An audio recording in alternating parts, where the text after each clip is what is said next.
tous, j'espère que vous allez bien. Alors, après une première partie qui était sur la structure et l'architecture de la membrane, notre thème du jour est les transports membranaires.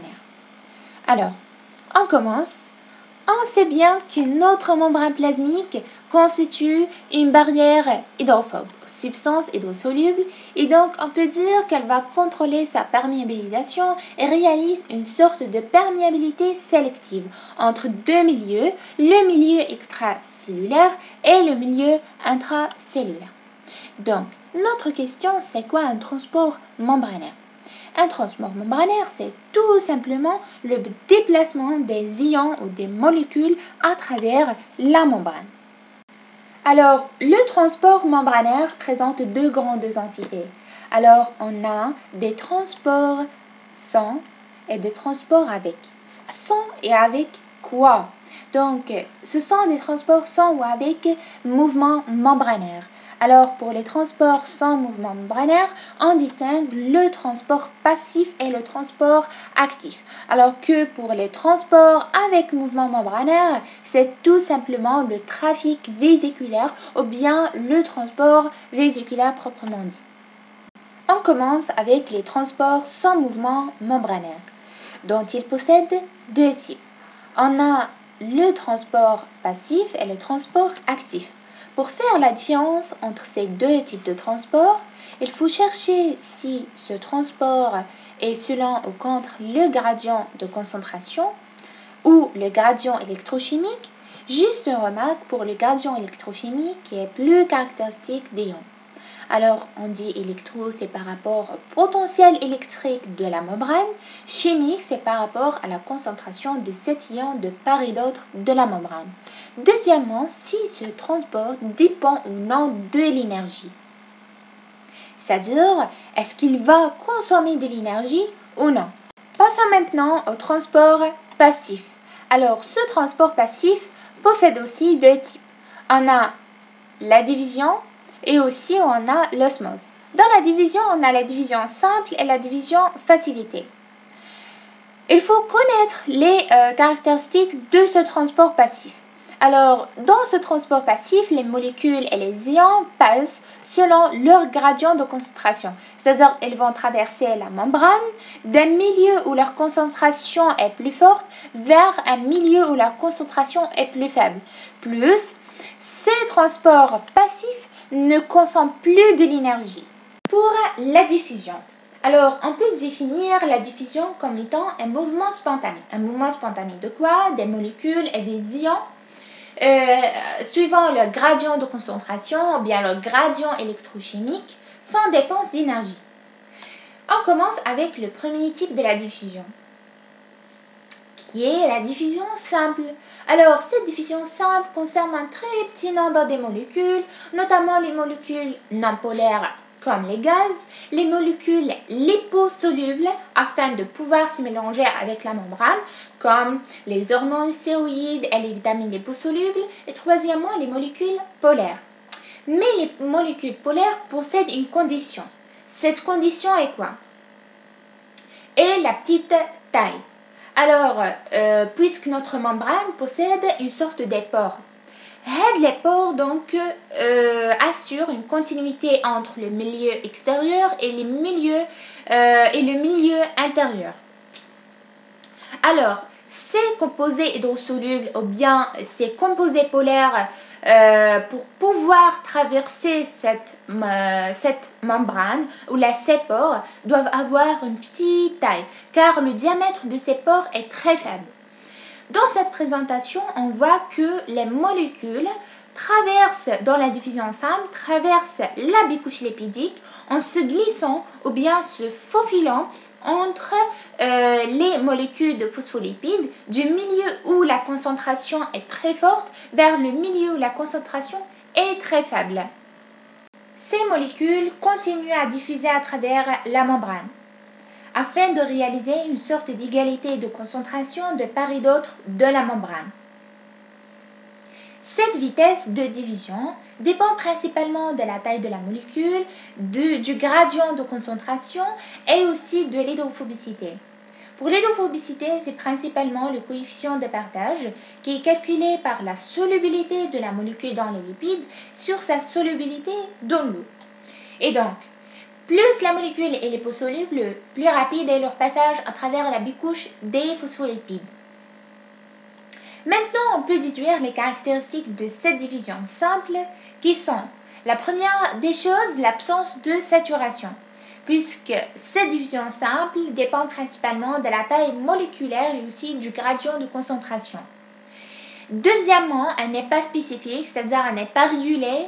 Et troisièmement, elle est plus lente par rapport à la division facilitée, puisque les molécules doivent se dissoudre dans la bicouche des phospholipides avant de passer à l'autre côté.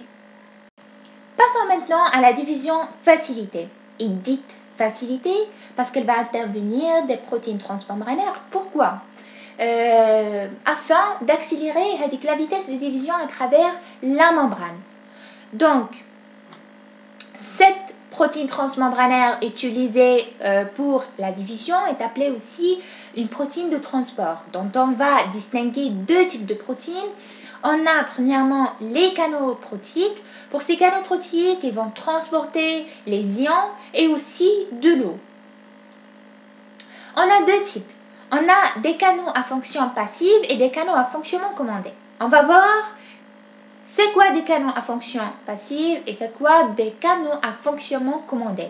Alors pour les canaux à fonction passive, ce canal est appelé aussi un canal de fuite parce qu'il va laisser les molécules passer librement. Alors que pour les canaux à fonctionnement commandé, on distingue deux types. On a des canaux ioniques voltage dépendants, c'est-à-dire ils s'ouvrent ou ferment en réponse à un changement de polarité membranaire. Et aussi on a des canaux qui sont ligand dépendants, c'est-à-dire ils s'ouvrent ou ferment en réponse à la liaison du ligand au canal. On passe maintenant au deuxième type des protéines de transport qui sont les transporteurs.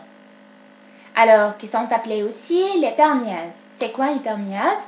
C'est une protéine transmembranaire qui va lier d'une manière spécifique une molécule à transporter. Elle va changer sa conformation afin de pouvoir la libérer de l'autre côté de la membrane. Alors, on dit que ce phénomène est spécifique et régulé. Alors, pour les molécules à transporter, ce sont les molécules polaires et les molécules trop volumineuses. Alors, c'est un transport qui est saturable. Donc, et parmi les molécules à transporter, on note comme exemple le glucose et les acides aminés. Maintenant, au phénomène d'osmose, qui est la diffusion passive de l'eau à travers la membrane, soit par une diffusion simple, soit par une diffusion facilitée. Donc, si on veut définir ce phénomène, on dit qu'il est le passage de molécules de solvants, en général de l'eau, surtout en biologie, depuis le milieu le moins concentré, hypotonique en soluté, vers celui le plus concentré en soluté, qui est le milieu hypertonique. Donc, tant que les deux solutions ne contiennent pas le même nombre de particules dissoutes, donc on voit un déplacement des molécules de l'eau, donc du milieu le plus riche en eau, donc le plus dilué, vers le milieu le plus pauvre en eau, c'est-à-dire le plus concentré, jusqu'à ce que les deux solutions ont les mêmes concentrations, c'est-à-dire soit isotoniques, c'est-à-dire de même concentration de part et d'autre de cette membrane semi-perméable ou cette membrane sélective. Si les deux solutions sont de même concentration, aucun mouvement d'eau n'est observé et donc on dit que la cellule est en équilibre osmotique. Alors pour faire la différence entre la diffusion et l'osmose, on dit que la diffusion c'est le passage de soluté. C'est le passage de soluté où la concentration est plus forte vers le compartiment où sa concentration est plus faible. Pour le phénomène d'osmose, c'est le passage de solvant. C'est le passage de solvant du milieu où la concentration en soluté est plus faible vers le milieu où la concentration de soluté est plus forte. Jusqu'à ce que les deux solutions sont de même concentration, c'est-à-dire soit isotoniques. J'ai dit que la diffusion passive de l'eau se fait soit par diffusion simple, soit par diffusion facilitée. Alors facilitée par des canaux spécifiques à l'eau qui sont appelés les aquaporines. Ces aquaporines sont des protéines qui forment une sorte de pore au niveau de la bicouche lipédique qui laisse passer les molécules d'eau à travers la membrane et qui empêche le passage des ions. C'est-à-dire on dit que ces canaux sont spécifiques à l'eau. Transport actif. Alors le transport actif ressemble à la nage à contre-courant qui nécessite de l'énergie et notre courant c'est le gradient de concentration. Donc contre-courant c'est contre le gradient de concentration. Et donc ce transport actif se fait contre le gradient de concentration, c'est-à-dire du compartiment où la concentration en soluté est faible vers le compartiment où la concentration en soluté est plus forte. Alors, plus il nécessite de l'énergie. Donc, on va distinguer trois types de transport actif. On a le transport actif primaire, le transport actif secondaire et le transport actif tertiaire. On commence avec le transport actif primaire. Notre source d'énergie dans ce type de transport est l'hydrolyse d'ATP. On note comme exemple des transporteurs actifs primaires les pompes, comme la pompe Na+, K+, ATPase, la pompe Ca2+, ATPase et la pompe à protons. Alors, on remarque que dans le transport actif, on a des similitudes avec la division facilitée par des transporteurs, du fait de l'utilisation de transporteurs spécifiques. Excepté que pour aller contre le gradient de concentration, il faut utiliser de l'énergie. Alors dans cette illustration, on va voir ensemble le fonctionnement de la pompe sodium, potassium, ATPase. Alors on a déjà dit que dans le transport actif primaire, la source d'énergie provient de l'hydrolyse de l'ATP. Alors premièrement, cette pompe présente une grande affinité pour les ions du Na+, et donc on a une fixation de 3 ions Na+, du côté intracellulaire. Cette fixation permet l'hydrolyse de l'ATP, donc la phosphorylation de la pompe par le groupement phosphate issu de cette hydrolyse. Alors, la phosphorylation de cette pompe permet d'un côté le changement du conformation de la pompe ainsi que de réduire l'affinité de la pompe vers les ions du Na+, ce qui permet leur relagage du côté extracellulaire. Donc, par contre, il va augmenter son affinité pour les ions du potassium, ce qui permet la fixation de 2 ions de potassium du côté extracellulaire. Cette fixation va provoquer la libération du groupement phosphate et le changement de conformation, donc le changement de conformation de cette pompe, ce qui permet le relagage des ions K+, vers le côté intracellulaire. Et donc ce type de transport permet à la cellule de garder le milieu extérieur différent de celui de l'intérieur, ainsi que dans ce type de pompe, on va maintenir les concentrations cytosoliques du Na+, faible et de K+ élevé et l'inverse pour le côté extracellulaire. On passe maintenant au transport actif secondaire. Alors ce transport actif secondaire se fait par des cotransporteurs. Co-transporteurs, c'est-à-dire vont coupler le passage de la molécule avec celui d'un ion. C'est-à-dire on a le passage d'une molécule avec un ion. On distingue deux types de cotransporteurs. On a les symporteurs et les antiporteurs. Alors pour les symporteurs, les deux molécules sont transportées dans le même sens. Alors que pour les antiporteurs, les deux molécules sont transportées dans un sens opposé. Dans ce schéma, on a l'entrée de Na+, va entraîner l'entrée de la substance X. Et donc dans le même sens. Donc c'est un sympore. Alors pour la deuxième, on a l'entrée de Na+, va entraîner la sortie de la substance X et donc c'est un antipore puisqu'ils sont transportés dans un sens opposé. Alors, on dit que le transport actif secondaire ne fonctionne que s'il y a un transport actif primaire. Et donc, si on bloque le transport actif primaire, on bloque aussi le transport actif secondaire. On dit que le transport actif secondaire est appelé secondaire parce que sa source d'énergie provient d'un transport actif primaire. Par exemple, on a la pompe Na+, K+, ATPase, donc qui va transporter ces ions contre le gradient de concentration. Ce gradient de concentration peut être une source d'énergie pour le transport actif secondaire. C'est-à-dire, si le même soluté va être transporté selon le gradient de concentration, va fournir de l'énergie nécessaire pour le transport d'une autre substance, par exemple le glucose, contre son gradient de concentration. Revenons au troisième type du transport actif qui est le transport actif tertiaire qui utilise les deux, c'est-à-dire les transports actifs primaires et secondaires. Si on bloque l'un, les autres seront bloqués. Alors on dit que le tertiaire va utiliser l'énergie fournie par le secondaire et la même chose pour le secondaire. Et donc on peut déduire que chaque pompe puise son énergie de la précédente. Maintenant, la deuxième partie du cours qui sont les transports avec mouvement membranaire. Alors, ce type de transport est représenté essentiellement par le transport vésiculaire ou bien le trafic vésiculaire, dont on va distinguer deux types. Le premier, c'est l'exocytose et deuxièmement, l'endocytose. Alors, on dit que ce type de transport nécessite de l'énergie qui est représentée par l'ATP et donc il sera activé par la présence de l'ATP.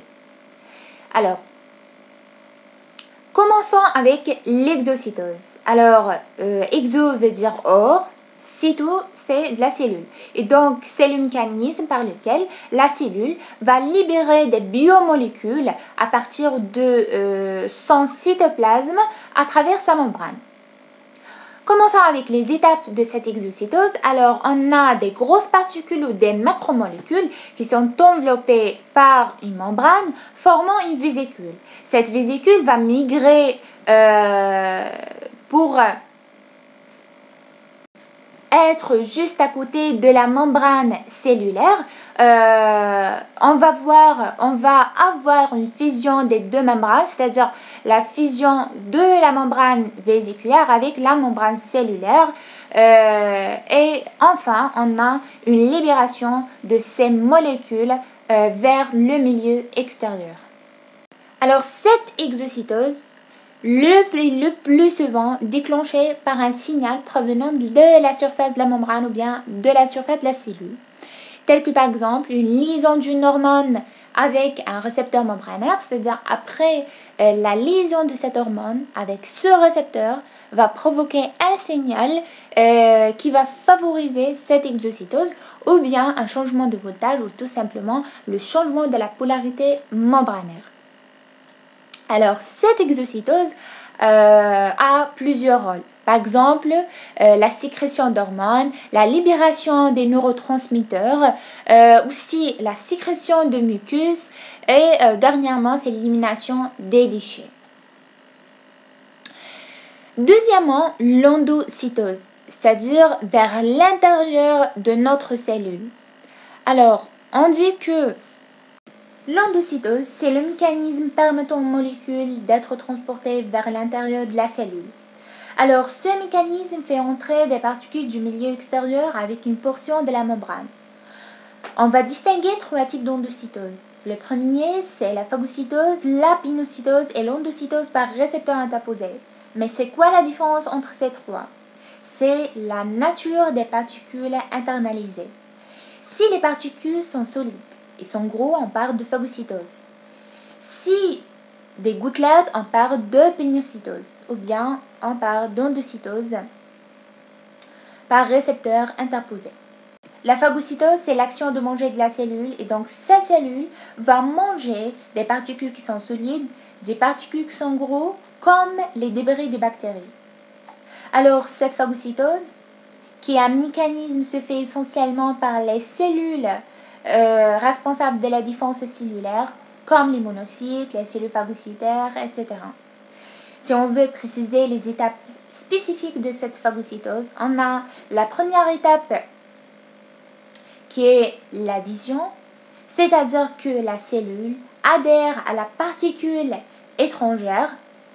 Puis on a l'étape d'absorption, c'est-à-dire que le phagocyte émet des pseudopodes.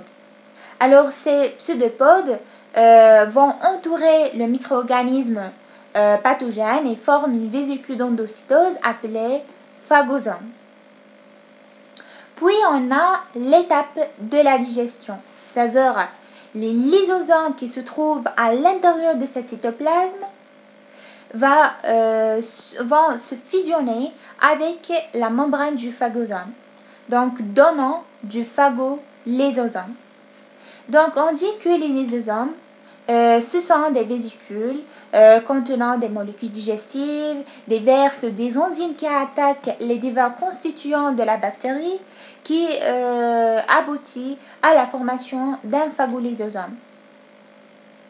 Puis on a le rejet des débris cellulaires, les débris du micro-organisme ou de la bactérie sont rejetés en dehors de la cellule par l'exocytose. Alors la pinocytose, c'est le type d'endocytose qui consiste à internaliser le liquide extracellulaire avec quelques substances dissoutes par une invagination de la membrane plasmique détachant vers l'intérieur de la cellule une vésicule qui contient alors le liquide extracellulaire avec les substances dissoutes. Le troisième type d'endocytose qui est l'endocytose médiée par des récepteurs. Alors ce type d'endocytose est un processus sélectif. Alors ce processus sélectif nécessite des récepteurs qui se trouvent à la surface membranaire.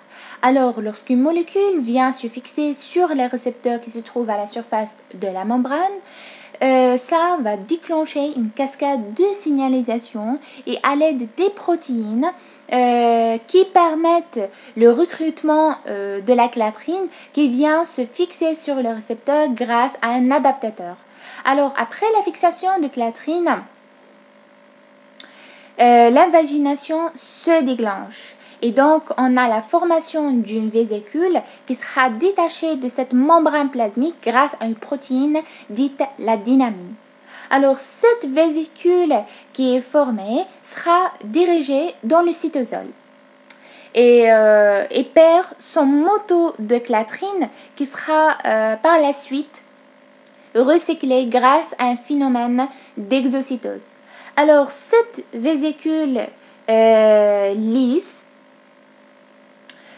va se fusionner avec un endosome précoce et être digéré dans un lysosome et les récepteurs seront recyclés sur la membrane. C'est quoi la transcytose? Alors la transcytose, c'est tout simplement le passage des substances dans des vésicules d'un côté à l'autre de la cellule, sans être modifiées. On passe maintenant à notre transport épithélial ou bien le transport transépithélial. Alors ce transport est très important pour notre physiologie intestinale ainsi que dans la physiologie rénale.